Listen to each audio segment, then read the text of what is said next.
All right, you primitive screwheads, listen up. They're coming to get you, Barbara. I ate his liver with some fava beans and a nice Chianti. Here's Johnny. Vanity. Definitely my favorite sin. I am the devil, and I am here to do the devil's work. The power of Christ compels you. This is my boomstick. What's your favorite scary movie?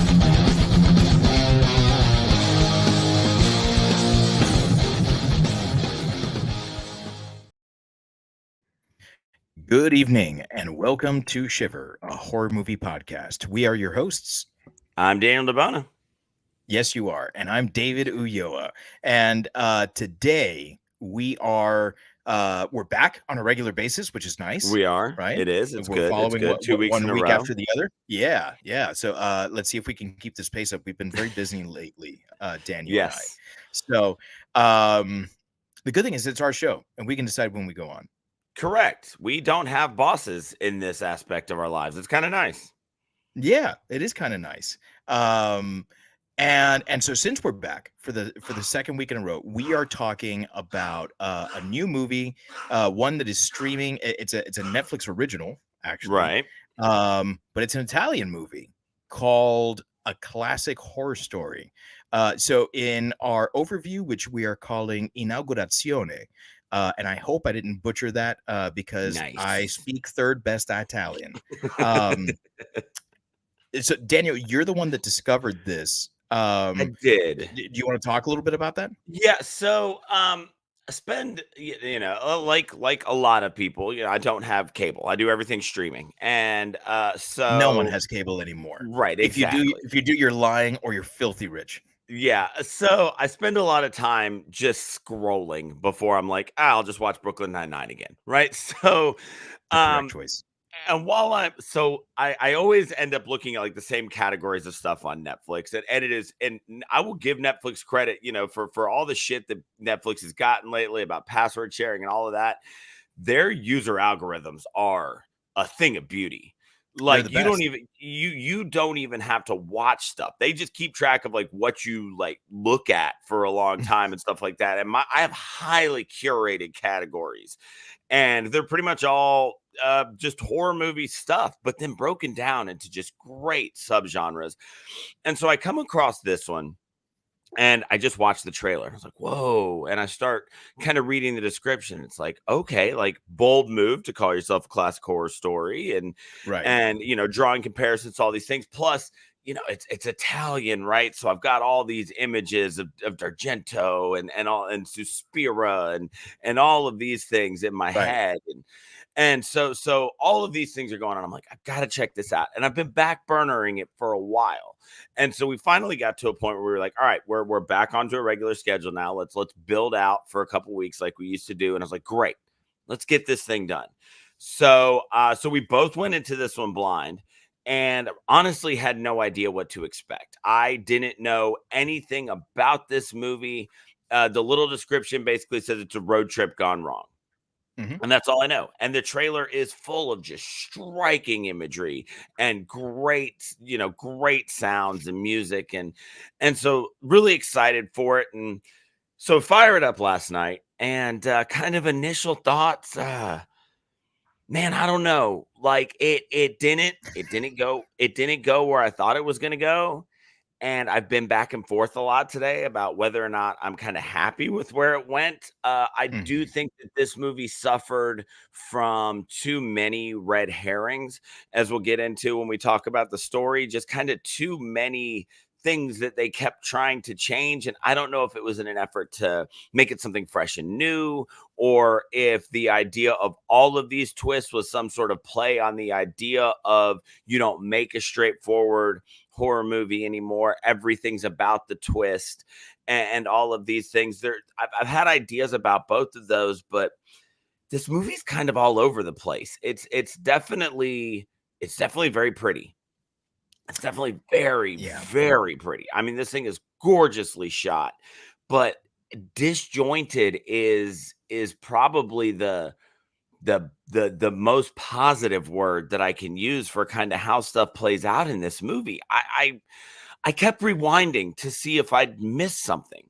It's like maybe I dozed off and didn't realize. And one time I did doze off, so I rewound and I rewatched it. But I kept thinking that I must have missed something. I did watch it in Italian with the subtitles, something, and maybe I misread something, but I don't. It wasn't, and like I said, possibly the idea behind it. It was not the movie that was presented to me in the trailer, and the idea that I was given by the movie, and just kind of initial thoughts overall. It kind of hit me as lackluster. It just didn't. It delivered. I think it delivered two really good acts that had me on the edge of my seat and wondering. And then I think it got to act 3, and it was that Moon Knight meme of the random bullshit go, right? Like, that was kind of where I felt like this thing ended, and down to the fact that the credits start rolling, and then it's like, "Hey, here's one more thing," right? And Blood Yeah. Flicks, something you can watch. And I was like, I was already feeling like there was too much here. I didn't need one more kind of weird mid-credit stinger that still isn't helping it make any sense. I don't know. I was underwhelmed by a classic horror story. I still don't know how I'm going to rate this, because like you, I am confused, but I think that I ended up enjoying this a little bit more than you did.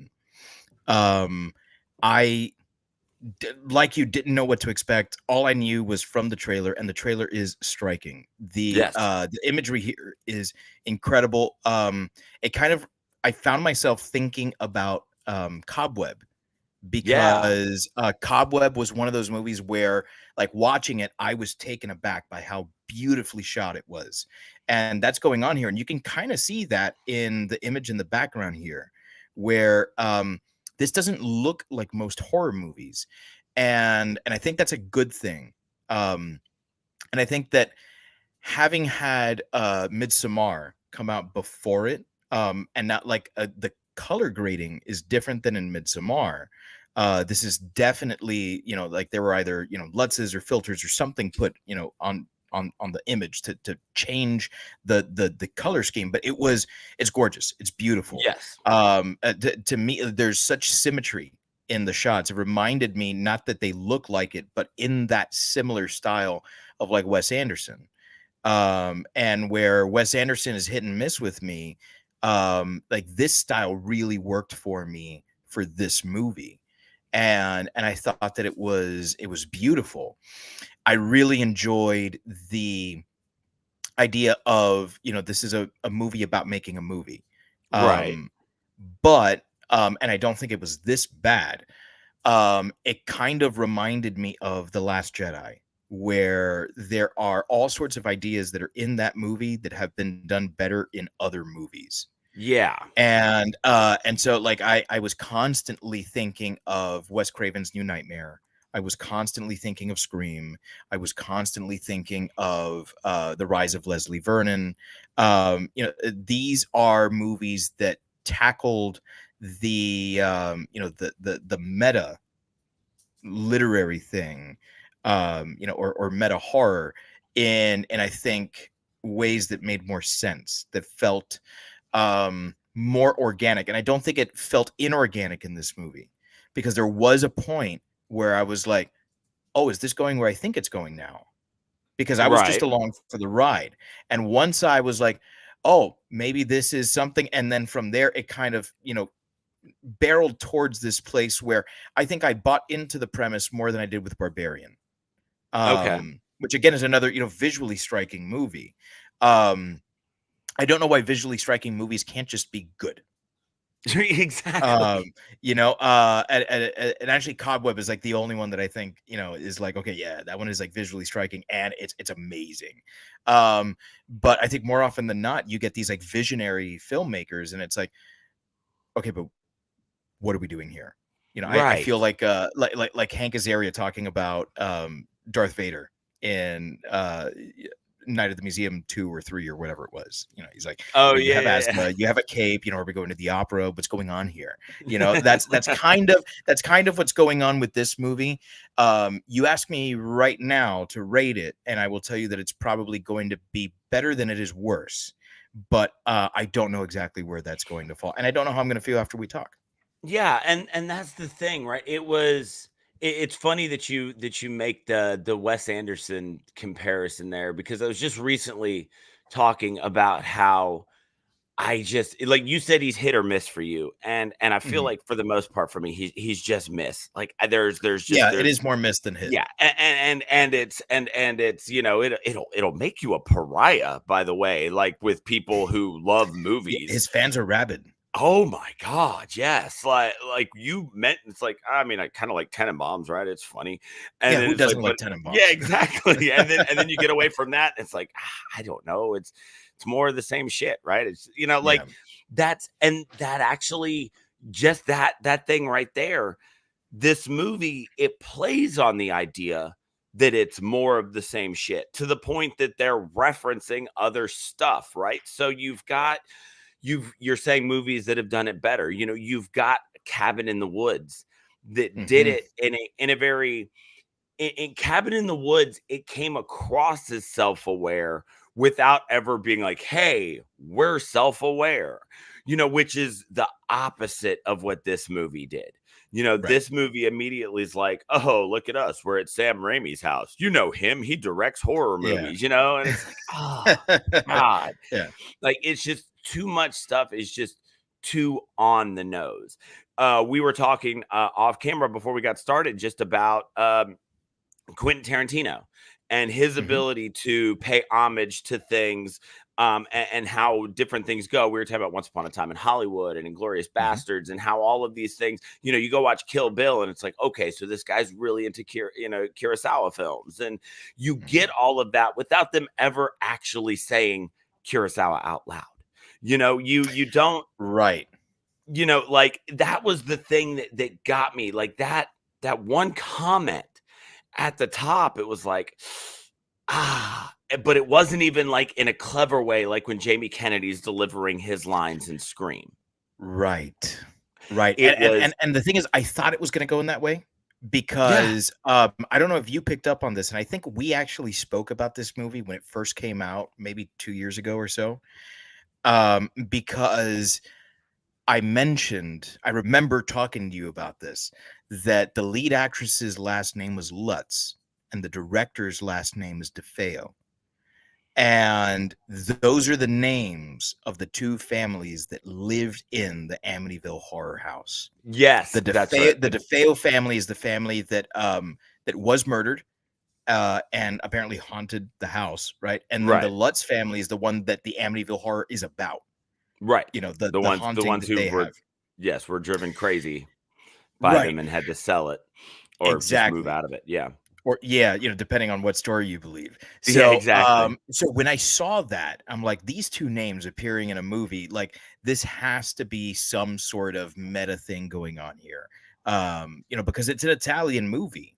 You know, and while I wouldn't be surprised to see either of those names, you know, attached to an Italian movie, um, it was weird to see them together, and yet it didn't end up being that smart. Like you say, it was kinda just, like, in your face, like, "Hey, this is what we're doing." Right. And so, I mean, so as we're talking about, you know, hey, this is what we're doing. And I mentioned it, you know, they say there is a line in the movie. We get into a car wreck a couple meters off the road and we end up at Sam Raimi's house. So let's talk about the Yep. story in a section that we're calling House of Raimi. I mean, take us through this, because there are three very distinct acts to this movie when you kind of break it down. And so take us through, you know, kind of not frame by frame, but the ride that you took as you watched this movie. To me, there's 3 movies here. I think you're right. There's the initial movie, which is the road movie. It starts off very similar to, you know, any Texas Chainsaw Massacre movie where it's, you know, a group of people and they're just driving through the countryside. And then it ends up being very much a cabin in the woods style movie where there is a cabin in the middle of the woods and they find a girl there, and her tongue has been, sliced out. And then we get the story of, these three demons and what, the people that used to sacrifice to them. And then it turns into this whole thing has been a setup for the mafia Right. that ends up being like the mafia had to change because times change, and so the mafia now is producing horror movies, and they're keeping the old horrors alive, like the old demons alive, and creating horror or respect, for their own families in whatever way they can these days. And so like those three ideas I think connected enough if you buy into it. I think Right. that this is sort of like a Superman situation where like if you believe that he looks human but isn't, that the light of the sun will give him powers, but radiation from a small rock from his home planet will take them away, that he can Right. have x-ray vision but can't see through lead. Like if you can buy into that, Superman's fantastic. If you can't buy into that, it's really not for you. And I think Right. that's what happens here, where the story is a lot of things and it moves from one thing to the next and kind of explores a lot of those tropes, like the classic tropes along the way.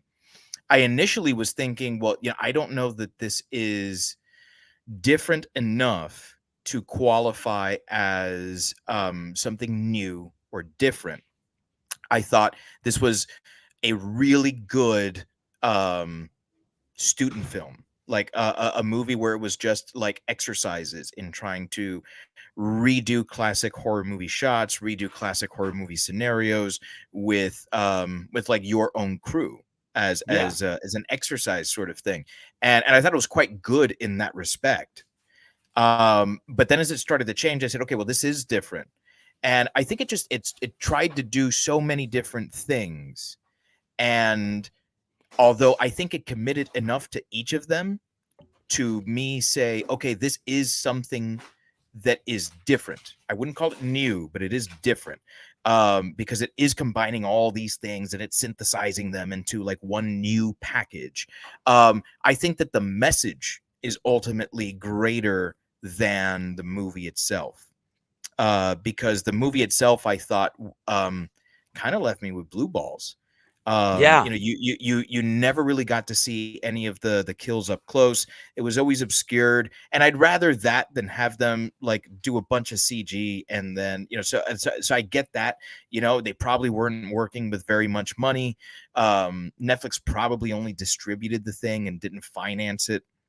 So I get that. Yeah. But it's not gory enough for me to be like, oh man, that was really good for that. But the story is also not good enough for me to be like, yeah, this is really unique and I want to watch it again for all these other aspects that are going on here that I want to analyze. And it's not new enough for me to say like, yeah, this is something I want to watch again for that reason. Because all the reasons why I would want to rewatch this, I would rather watch one of the things that it's homaging. Yeah, I think that last statement that you made is where I keep getting hung up, and I kept getting hung up throughout the entire movie. So very early on in the movie, as the story goes on, I'm like, okay, they're calling this a classic horror story because every bit of this is trope, is homage, is something that I've seen somewhere else, and they're going to show me the way that they do it new, and they make it fun, or they make it fresh and interesting. But what kept happening was every time I could immediately draw a comparison to something that it was doing, that when it was drawing, like for instance, the scene where what is playing out to be this great scene of the guy gets pinned down to the table and they put the metal thing on his head and they start to twist it, and the spike starts to go into his eyeball. That is super reminiscent of Zombie 2 when they're getting the wood splinter in the eye, but without the payoff. Right. So it's like, if you're gonna do it, it's like I'm pretty sure that we made this comparison, if not multiple times. When it's like when you're doing a cover song, you have either got to do it amazingly true to the original, to where I'm like, this is so good that like you obviously love this and this was a labor of love for you, or you have got to do it so wildly different that I'm like, this could be your song. What Right. we kept getting with these homages were that middling territory of, it's kind of ours, it's kind of what we started with. You know, you see the guy, he gets his ankles broken, like in Misery, but it's these real quick cuts, and you don't get that moment to just feel it and to cringe. I have seen Misery at least a dozen Yeah. times.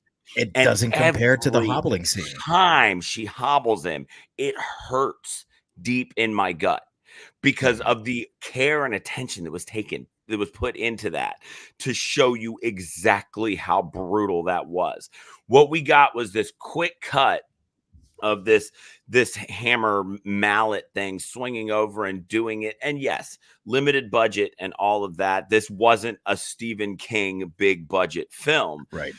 but still, you end up in that middle ground of, it's not really theirs, it's not really ours, it just exists, and we kind of want to remind you that it exists.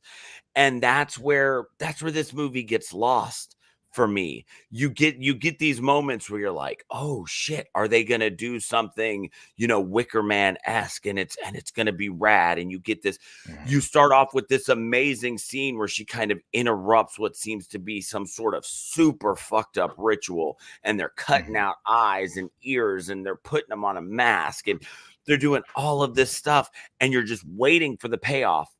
And you said it best, man. It's blue balls, right? Then the dude drags her back into the house, and then that never plays out. You eventually find out because it's all just part of making the movie or whatever.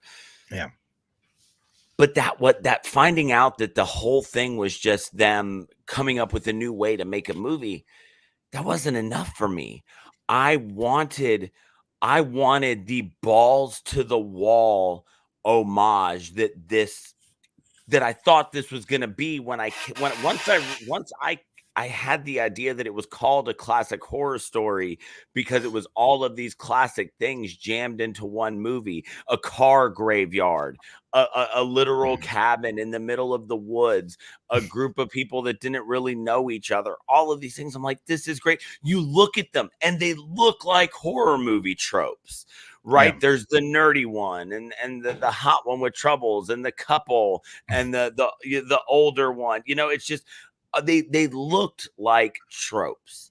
And all of this I thought was going to pay off in something that was going to do more than just half-ass acknowledge a bunch of stuff that had happened in other movies, while just showing that it can be done, you know, very, very beautifully. And you mentioned Midsommar earlier. I did get a lot of Midsommar vibes, and I wasn't mad at that. I loved that movie. No, not at all.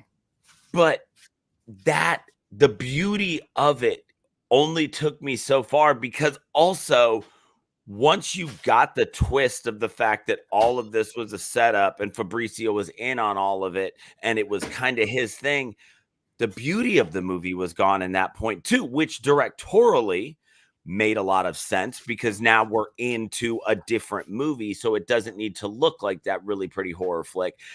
But that really pretty horror flick is what kept me hanging on there for so long. And so once I'm having to go through this twist that I was not fully buying into, I also wasn't getting the really pretty movie that had kept me hanging on for so long. So I do think that it was just a lot of stuff. It was just a lot of stuff. And I think that with a tighter bow at the end, than just kind of this weird, you know, like, speaking of homage, you know, it became very a spit on your grave at the end almost. Yeah. You know, with her just going on a killing spree before wandering back into society. And then, you know, you get a little antebellum where you find out, oh, it's all in this area where nobody can go because it's a military base. You know, there are so many comparisons to be drawn here. And ultimately, I think that what it boils down to is it referenced those things without doing any of them better. And I think that's exactly it. is I think the commentary that this movie is making is that there's lots of people who think that they're directors or who think that they can be directors, but their ideas and their work ends up being derivative. Right.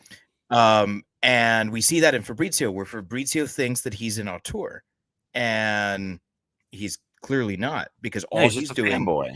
is he's just a fanboy. He's just rehashing those same tropes that we all know, and he's not doing them any better. The thing is that I think that when that is one of the main points of your movie, the movie should try to elevate itself so that it is better than the things that it's saying isn't better. Right. And it doesn't attempt to be, I think, inventive in that way, where I think it gets lost in its commentary on this subject. And the commentary is fantastic, because I think it also takes a very critical eye at the other side, which is where fans are so critical of things, and yet they themselves are not creators. And they themselves aren't even really giving these things the time that they deserve. Someone worked hard on this, whether or not it's derivative, whether or not it's any good. Someone worked hard on this, and that's something like you and I sit here, and once a week we spend an hour and 15 minutes, an hour and a half talking about a horror movie that a lot of people worked really hard on. And sometimes we like these movies and sometimes we don't. But you and I have never made a horror movie, so are we are those people that they're commenting on.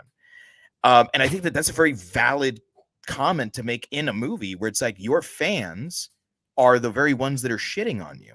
And to go back to The Last Jedi, think about how many people really hate on The Last Jedi. How many of those people have given The Last Jedi a shot, really? I've seen it 4 times and I still fucking hate this movie. But how many people just say that because they know that that's what you say, right? And we get that. I think that's why that stinger at the end that you were talking about really does, I think, hit home that point, that someone will say oh, I've got a couple of minutes, let me see, and then they'll just fast forward through a couple of scenes, not get the point of the movie, and then give it a thumbs down. And then we see the comments that are coming up there. It's like, oh, another piece of shit like this. And someone's like, oh, hey, but it's Italian, you got to support it. This is the really problematic fan base that exists within every fandom. Oh my God. So okay. I really like the commentary that's in this movie. The thing is, the movie isn't really much better than the things that it's complaining about. Okay. Is it better than average? Yes. And I would recommend this movie for someone to watch simply because it is beautiful. Right. And because I like the commentary. But the story itself. Okay. See, I really like where you're going with this idea of the commentary about fan bases, and yes, now that you've painted with that different brush than kind of where I was with that stinger, I like that, and I get it now, and it does make sense. You are a Star Wars guy, so your reference point being Last Jedi. I am a wrestling guy. And so because I always make the exact same comment about wrestling and Star Wars, which is no one hates wrestling more than wrestling fans. Star Wars is the exact same thing. No one hates Star Wars more than Star Wars fans. And you get that. You get except the Star people, Trek fans. Good point. But you get the people who all they get are a couple 15-second clips on Instagram or whatever of what happened last night on this pay-per-view or on Raw or something like that. It's like, this is what's wrong with wrestling, and it's like you didn't see anything that built up to it or why they got to that point or anything like that. They're just looking to tear it down because it's not exactly what they wanted it to be. Yeah, because it's not the Attitude Era anymore, right? And I will give us credit, if I could, kind of toot our own horns here. I think that one of the things that we do well on this show is we are very open to, we go back to, we've gone back to Universal Monsters, we've done Golden Age of slashers, we've hit the 90s, we do it all. And so, but I do always get stuck in that spot of the fact that it's a lot easier to tear down than it is to create, because you're right. Oh yeah. I am not a creator. And it's one of the reasons that I so often come at these things so rose tinted, so silver lining. And I do love when we talk about these things, because you're right. That stinger that I just earlier said didn't make any sense. I get it now. And I like that, because that guy like hits play, looks for that scene, thumbs down. That's all he's got. Then he hits the message boards, right? Because what has the internet done? It's given us all a voice. We all have shitty voices, and we use the internet to let the world hear them. So when I view that commentary angle, that does build it up for me. One thing that I forgot to mention earlier when I was talking about it being a little bit too on the nose, if we could just comment on the fact that Fabrizio is wearing a shirt that says spoiler when the twist happens. Yeah. Okay, I get it. Yeah, it's kind of funny. And I will admit that did make me laugh. So while that one might have been on the nose, that was one of the moments where it became meta, like it became the right level of meta for me there. Like that, I think was something I enjoyed. I think that there was enough there where like Fabrizio was basically telling them from the very beginning that he was the person to be feared, because he's recording it from the very beginning, the friends of Fabrizio thing. Like, to me, that was funny. He mentions a little sister, and yet they find this girl there and no one thinks that it might be his sister. Good right. Point. He talks about how this lady turned this town around, and then when they get there, he's like, oh, I grew up in a place like this. Like, nah, fucker grew up in this place, and he knows the lore of these like really obscure people, but he's not, it's weird. Right. It's weird enough where when I finally figured out that he was with this mafia, I felt like an idiot. Yeah. I felt like, man, I should have seen it from the beginning. And I will credit where credit's due. A good twist is one that you don't figure out until the second that you're supposed to, right before they reveal it to you. And I will admit that it was 17 seconds before she reaches over and picks up the beer bottle that I was like, holy shit, Fabrizio's in on it. That's why he didn't drink. And that's why he didn't get taken. And there's drugs in there. And that's why these other people are being able to get dragged out. That twist did get me. And so, that one was great. And maybe I just kind of got swept up in the fact that it just kept going and it kept twisting. And like I said, when it was over, the exact statement I made was, that was weird. I liked it. Yeah. It was weird. That was the exact quote that I made. And so, now we're having a chance to kind of streamline this stuff and figure out, what we did like about it and what we didn't. And that's why I enjoy doing this. Yeah. One of the things that I did like about this, was the casting. And so in a section that we're going to call the carpool, since they are taking the strangest version of Uber that I have ever seen. And I don't know if this is an Italian thing. You as our resident Italian. I've been to Italy, and at no point was it offered to me a chance to just jump in an RV with a bunch of strangers because we were all going in the same general direction. But I'm not opposed to this as an idea, like in America. Yeah, it's like a Hostel on wheels. And and it was funny because I had that exact thought. I was like, how bizarrely European would the idea of a cross-country RV trip with rideshare be? Because, the idea of the hostel is still huge in Europe and not that big here. That is something that is very European. And you're right. It was a hostel on wheels. I had that exact same thought. Yeah. And the thing is, like, because I am not European and I don't know if this is a thing, as an uncultured American, I think, oh yeah, that could be a thing. Right. But I don't really know. The people in Italy might be looking at this saying like, oh shit, this is another one of the stupid things that is a trope in the horror movie, and we're just Right. looking at it like, oh yeah, fucking Europe. Yeah, of course Yeah, they're doing of this. course that's how they do it over there. Yeah. But we basically we have an RV full of fodder for the kills, and I don't think there was a single person I disliked in the cast. Is there anyone that for you like really gravitated towards? You're like, yeah, I really enjoyed that performance, or really didn't? What was weird was initially I was like, these characters and these actors are driving me insane, and I don't like them. But then as I kept piecing things together, I was going, wait a minute, okay, that guy's supposed to drive me insane. He's like the annoying one. He's, he's the idiot American. Watch him name pastas, and I oh, love that scene. it's so good. It's so good. And then it's like, oh, okay, and she's the pretty one with a secret, or like a troubling issue that nobody knows about. There's something behind those eyes that makes her deeper than anybody else. And then there's the annoying American's girlfriend. And once I started kind of putting them together as tropes, then I realized I did really like them because they were just enough.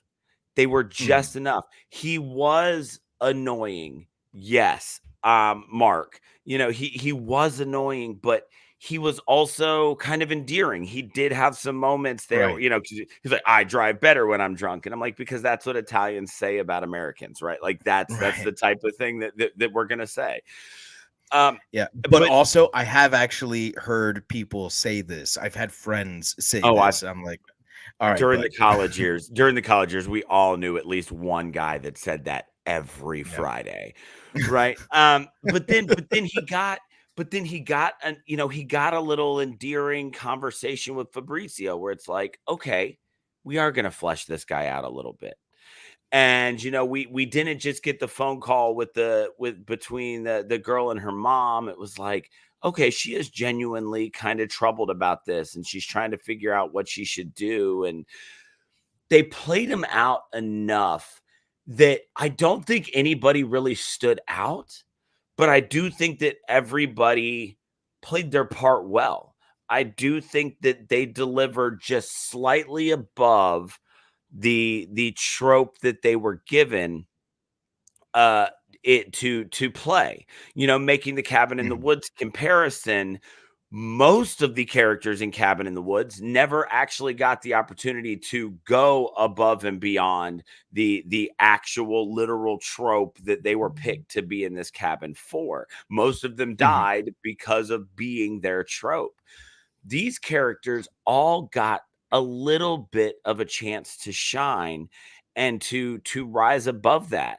And I did enjoy that. I don't think that anybody really stood out. I do think that Fabrizio, once, like I said, his character is essentially Jamie Kennedy from Scream. Yeah.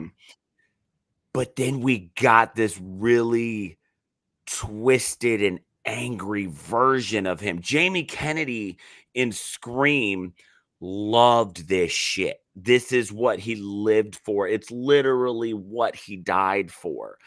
What we got out of him was the angry fanboy who was desperately going to try to interject his piece into it because he didn't want to see Italian cinema dead. And if that meant he had to kill people to do it, then he was. But he hated YouTube and he was angry at so many things.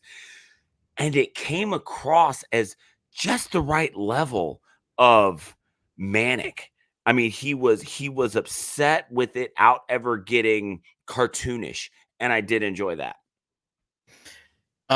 That's kind of like the way you're talking about it. Again, another movie that I think does it better. But Jack Quaid's character in Scream 5.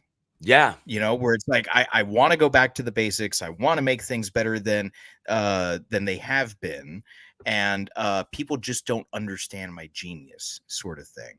I am with you. I think that Fabrizio was, for me, that character from that original group of people, from that core group. He was the one that I was like, okay, I can really get behind this guy, because he was geeky enough. Like, he kind of reminded me of actually Italian Quentin Tarantino, not just with an Italian name, you know.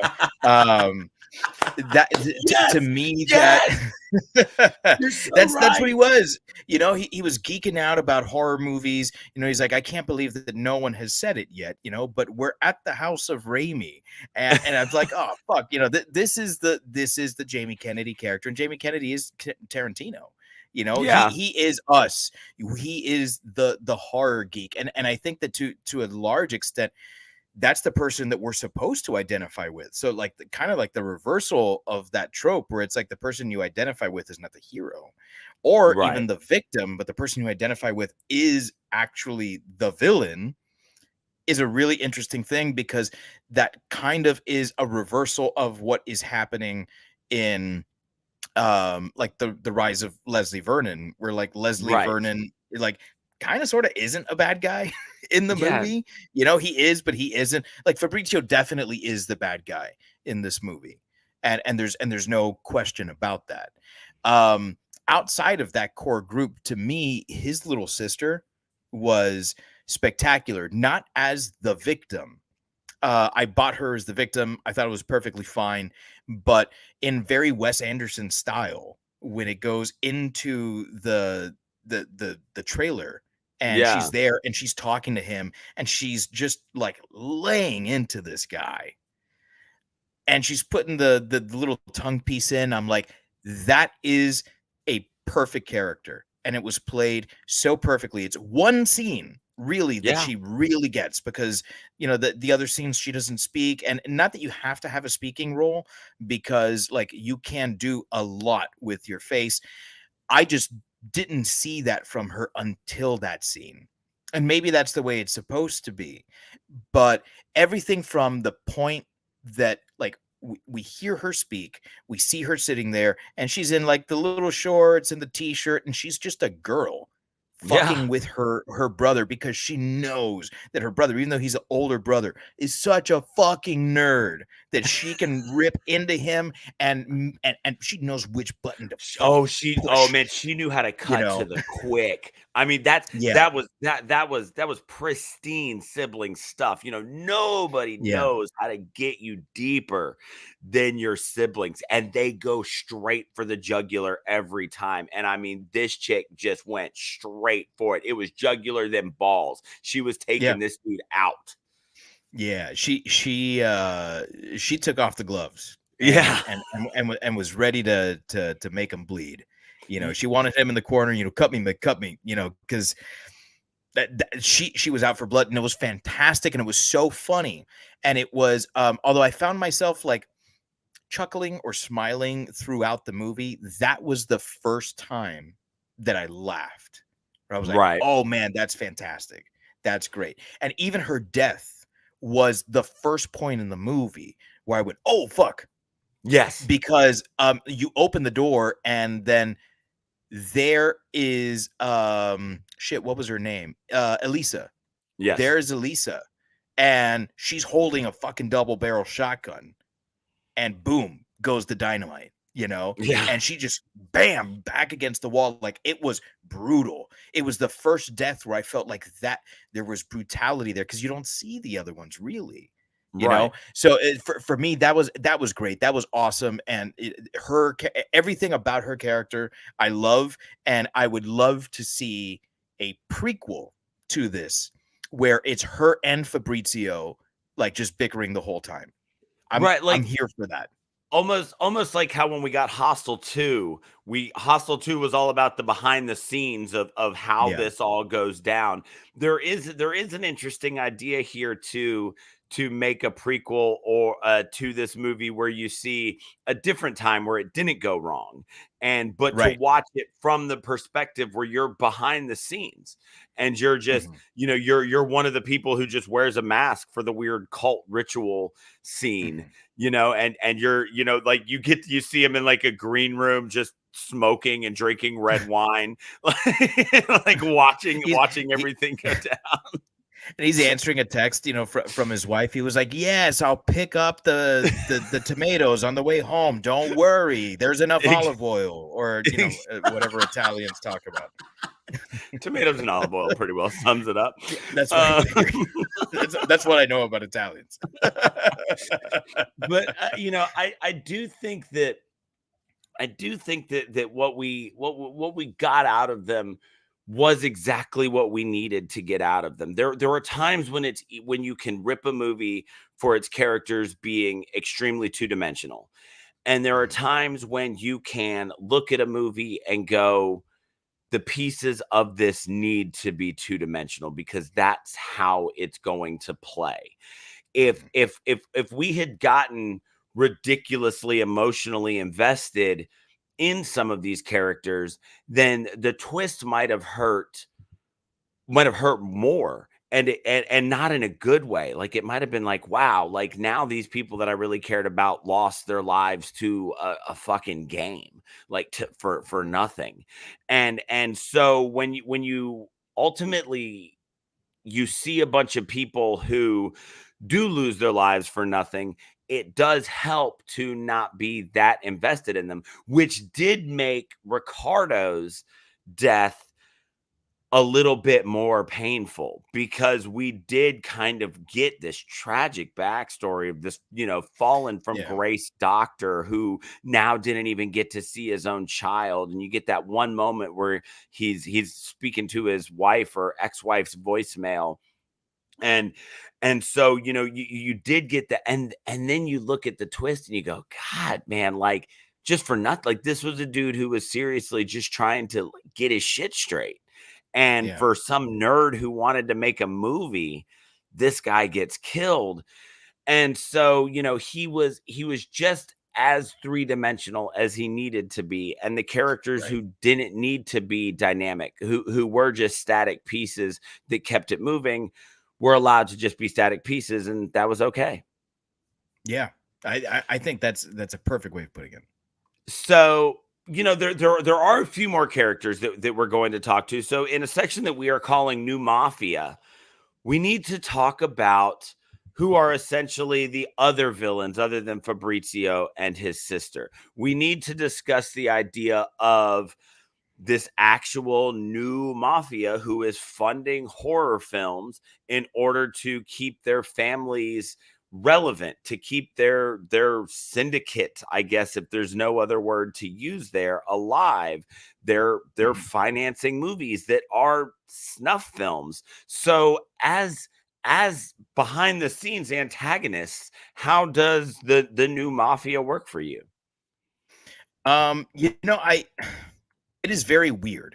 And I think there's no other way to describe it than weird. It's a very weird take on the mafia, but I think that it's also not entirely like out of the realm of possibility, as weird as that sounds, because the mafia has always adapted to continue to be relevant and remain powerful. I did like the representation of having like a Don, at the head, or a Donna at the head. And I like that she was clearly feared when she's sitting at the table, which is very reminiscent of Texas Chainsaw Massacre. Yes. And although it looks like Midsommar, and even the people start like kind of emulating her emotions the same way they did in Midsommar. Mm-hmm. There's that moment where she says enough and everyone stops, and she says that, she needs to provide for her family. And, for me, that was like, okay, this is very mafia. And to me, it seemed authentic Italian, but I'm not the kind of person that thinks that Olive Garden is authentic Italian, but if you told me that the corner pizzeria around my house, Amici's, is authentic Italian, I'd believe you. Right, fair. So it's authentic enough for me as an American to be like, yeah, no, that's the mafia, you know. And I really like the idea that like they're going back to the roots and using osso, mastroso, and carcagnoso to instill fear with whatever it was that the mafia used to use them for, whatever. Like I kind of like that angle. To me though, like the only two characters that end up mattering is Fabrizio and his sister though. So it was a little weird when Chiara, that's the name of the Yes. sister. It's a little weird when like she's killed off and then we don't really see anything of her afterwards. We don't really get a sense of like how big this mafia is, because we're kind of limited in space to like this one wooded area, which we're told is not a wooded area. Is it even really an army base? Because to me it probably looks like they probably just put up that sign to keep people out. Right. And then it's not really. And how good is your mafia if this girl can escape? Right. You have all these cameras, you have all the security, and then she just walks out. Yeah, I mean, and there's trailers full of people who hear 2 shotgun blasts, and she still manages to get away, while bleeding profusely. Yeah. I've seen quite a few mafia movies, and not one guy in a 3-piece suit and fedora hat came out with a Tommy gun and started blasting away. I thought it was very weird. But yeah, no, I did she struck a very dominant image at the head of that table. Everybody, is dressed like farmers essentially, and she's got on her bright red suit. Like Mark said, she looks like lasagna, he kept saying. Yeah. But she, and we never get a name for her, she's just El Mayor. And that's the type of shit, right? Like you don't need to know her name. That's the boss. That's the mayor. That's all you need to know. You do what she says to do, and that's how it works. There's a handful of people who that she talks to directly. Everybody else, y'all are pissants and don't matter. And so I think that she was a very striking image at the head of that table. And we keep going back to that phrase, but it was very well done. Just that whole thing with Elisa, nailed to the wheelchair at the one end and her at the other, and you're still trying to piece together exactly what's happening at that point. And so I did like that. I don't know how scary, she was as how scary the whole family was, as like a Cosa Nostra type thing. Right. Obviously, they have the ability to just kill people, wantonly and not fear the police who show up to take her away. So there's, there is some of that. But like you said, I do like this concept of an organized crime family adapting to what needs to be done. I mean, in the history of organized crime, you go back to the Irish kind of inventing organized crime before the Italians perfected it. It's always about filling a power vacuum and then keeping that power once you have it, and you find new and creative ways. The organized crime had bootlegging during Prohibition. Vegas exists because of organized crime. It can be as family friendly as you want now, and you can build as many resorts and put on as many Cirque du Soleils about the Beatles as you want. But before The mafia was a thing out there. This was a fucking hole in the desert that nobody wanted anything to do with. That's quite literally why they picked it, because it was easy to dig more holes in the desert that no one Right. would find. It's always about filling these spaces and then doing what you've got to do. You run numbers as long as you can run numbers. Once gambling is legal, you find something new. Once booze was legal, you find something new. They're always there, and they're always going to find something. And if that something becomes financing snuff films, if that's where the vacuum is, if that's what people are craving, is something fantastically new in horror, then it's not unbelievable that that's what they would fall into. And, there was a point in the early 2000s where the need for something new and exciting and guttural became a moment where we did start getting horror films where you occasionally wondered if you were watching a snuff film. Yeah. Eli Roth, I love you more than most people I've never met. But God damn, did you get close sometimes to making me wonder if you had ever actually killed someone, And so it's not the most ridiculous thing in the world to think that there could be somebody out there passing off snuff films as horror movies, and then people kind of clamoring to see them until they decide they hate them. Cannibal Holocaust went to trial, I believe. I believe there was a federal court case about Cannibal Holocaust, because they were like, they actually killed people. We've got to do something about this. So none of these things are so ridiculously outside of the realm of possibility that a family in need of keeping power might finance them. So when I look at them as villains and I try to decide, is it believable? I can connect all of those dots in a way that doesn't leave me stretching myself too thin. Yeah. I think that's really what it boils down to. Is it believable? Yes.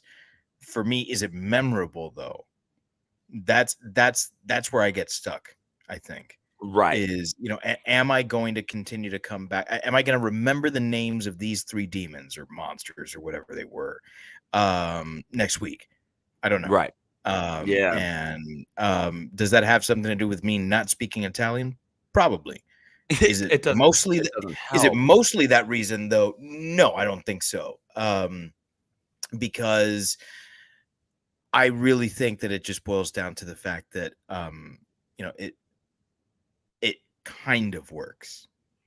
Yeah, and only kind of works. And there are plenty of times when something is catchy and you go, okay, that was fun.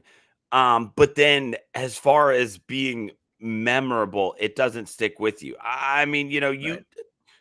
And this is this is a bizarre comparison that I'm about to make out loud, but Super Bowl commercials, that shit happens with all the time. No, right? that's not that bizarre commercial. Right. Like that bizarre connection. Right. Like you go back and you think, it's like, oh man, remember that really funny Super Bowl commercial where the guy was like doing a cattle drive, but it was cats? What the fuck was that for? Like, I don't remember. But at the moment it was like, oh, that was hilarious. Like you get into that thing where it's like, in that moment, it's like, oh, this is cool. And then a year later, when something else comes along, you've forgotten about that. But there, it had a spot in your brain for a little while, and sometimes those things stick because they're ridiculous. Sometimes they fully stick, Mentos commercials. We all remember the song and just like weird things that happened. But how many times did anybody actually eat Mentos because of them? Like you create these things that are just memorable enough, but not enough that they push your product, I guess.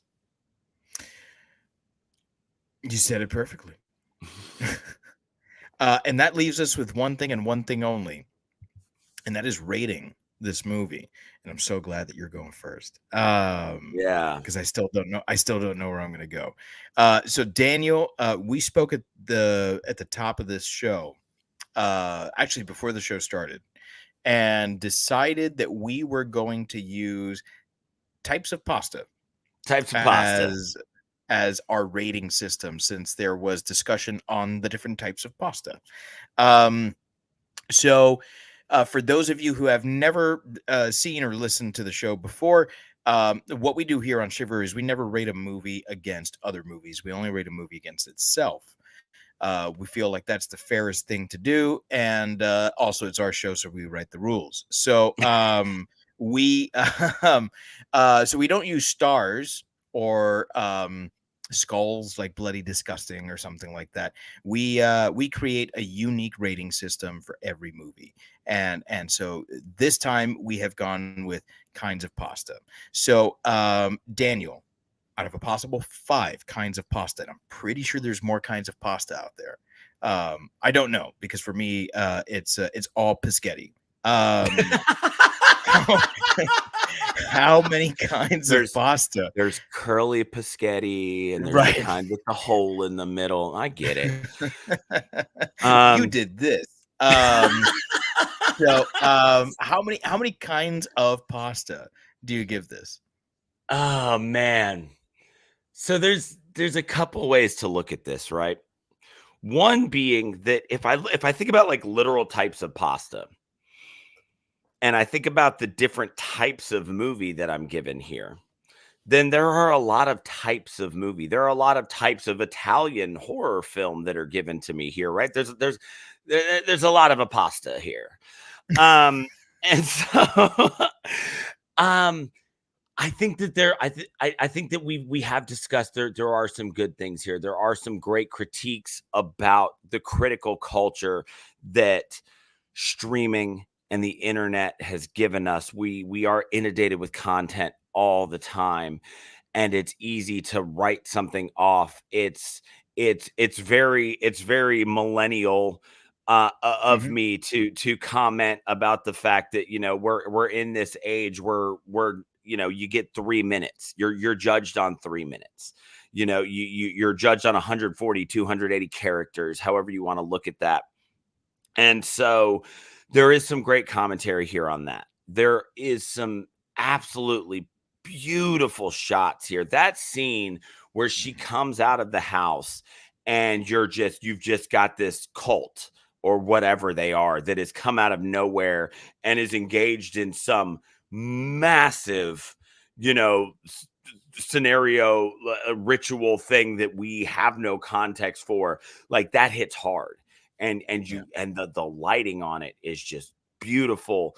And you get some really great things here where they're setting off those klaxons and they're lighting everything in red. I think that some of the cinematography and some of the imagery here is gorgeous.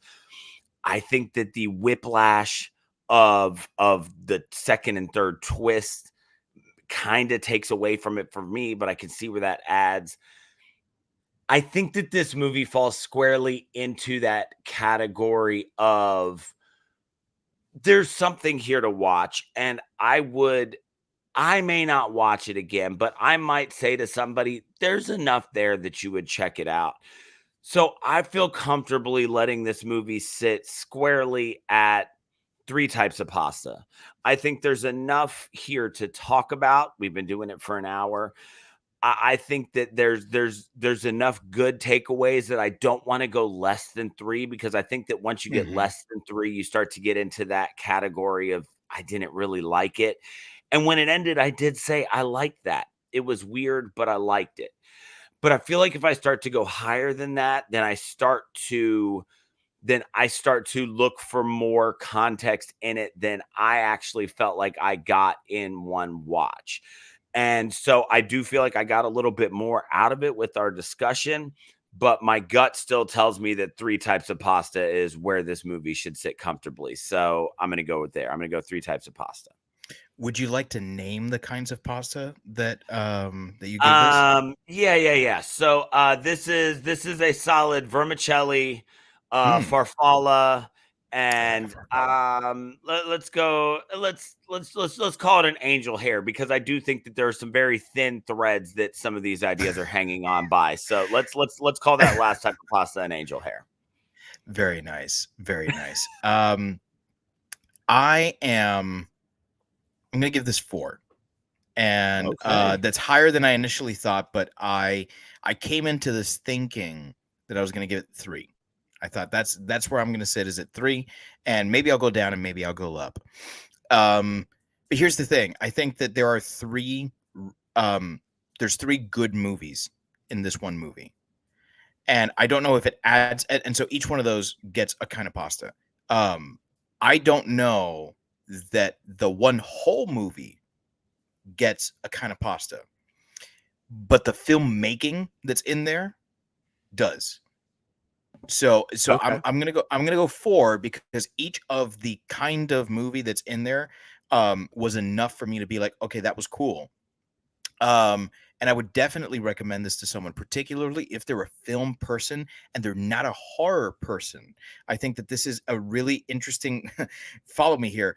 This is a really interesting way to maybe get people into horror, because there's so little gore in this. In fact, Very there's like true. almost no gore. And it kind of recycles those tropes so that for someone who isn't into horror, they'll be experiencing this for the first time. This Right. actually might be a really good introduction to the horror genre for someone who is interested and knows that this is aping on those things, but is more like an homage and not necessarily a ripoff. So it's kind of like an interesting thing where for you and I, we're like, oh yeah, but I'd rather watch this other thing.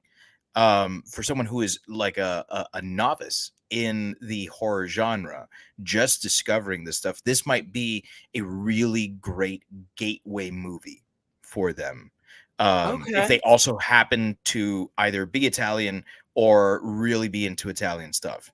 Or even if they're not, I mean, for me, it worked. And my, like my Italian cinema is like very on the surface. I know a lot of the giallo stuff, and like very little else. Right. So like for me, this was great. I liked it in that respect. And then of course it's visually stunning. The music I think is fantastic too.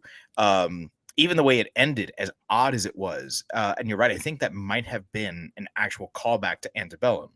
Right.